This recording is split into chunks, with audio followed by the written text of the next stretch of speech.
Hello friends, welcome back. Fall is here and that means cold and flu season. So I'm going to be sharing with you a recipe, my recipe for FIRE CIDER TONIC. So let me know how many of you have heard of it or already use it and what you put in yours. That interests me too. So I'm going to be sharing what I add to mine and the health benefits of each thing that goes in it. So we are going to be starting with ginger. So please keep in mind I will have my full recipe down in the description box below, along with the health benefits of each of these things as well, because I don't want this video to be too long. I can't tell you everything. So ginger is an antibacterial, anti-inflammatory. It calms your nervous system. It's a pain reliever, a digestive aid, and it protects you against infection, and it also helps with nausea, and it's the most effective for cold and flu. Next, we're going to be adding an onion. So onions actually lower cholesterol, especially red onions, and they are aids in digestive health, and they're high in vitamin C, which most people don't know. They are also cancer preventing, and actually, according to recent studies, onions are key players in cancer prevention. So they promote respiratory health and they regulate blood sugar. They're immune boosting, especially mixed with honey, and they actually ease menopausal symptoms, which a lot of people don't know. So they also help with depression and sleep if you have sleep problems. And you can see I'm just rough chopping it. Next, I'm going to be adding oranges, and oranges are high in vitamin C, which you probably did know, which is going to help your immune system. So they're also cancer fighting. They lower blood pressure. They help with cough and lung congestion.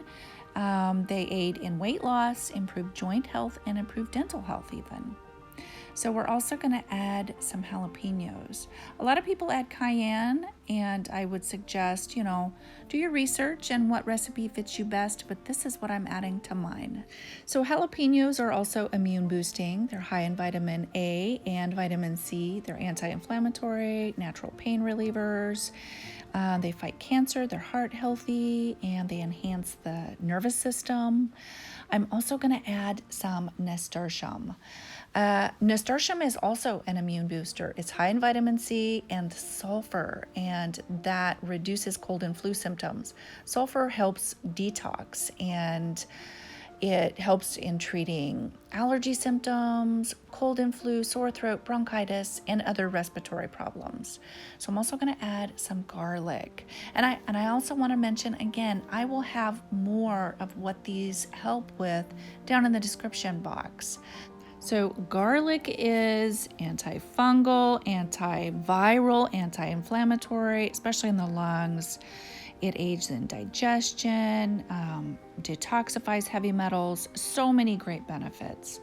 So we're also going to add some lemons, and those are obvious immune boosters. A lot of the same properties as oranges, aids in weight loss, improves joint health, lowers blood pressure, and obvious, they are cancer fighters. So we're going to add some horseradish next. So if you prefer fresh, that you want to grate, by all means, that's probably best. I would say if you're like me and you're going to use it from a jar, just make sure it's not a cream form. Make sure that it's just grated horseradish. And the benefits, there's too many to list. Please look in the description box. We're also going to add turmeric. Turmeric is unbelievable for immune boosting.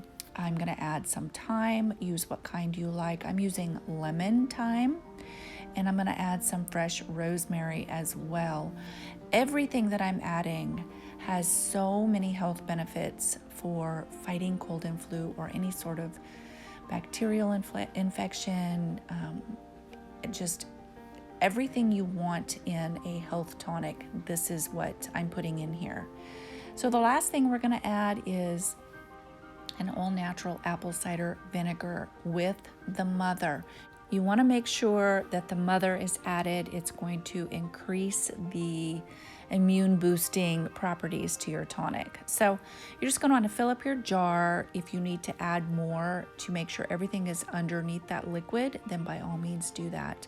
Everyone kind of has their own method and way of making this, so do it how you like it. Some people add peppercorn, some people add cayenne instead of jalapeno, some people leave out the horseradish. So if there's something you don't like, leave it out. If there's something you like, add it.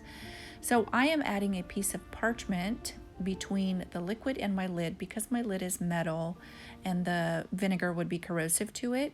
And you're just going to want to give that a shake every day and let it sit in there for about 4 weeks and let it ferment. At that time, you can strain it out and add honey. So if you have all natural honey, that would be best. But however much honey you think you like, how sweet you like it, I will have in the description box ways to use this tonic and how to use it straight and what you can add it to. You can also dehydrate everything that you've strained out and use that. So anyway, hope you enjoy this video, and of course, as always, I hope you're having a great day. I'll talk to you next time. Bye-bye for now.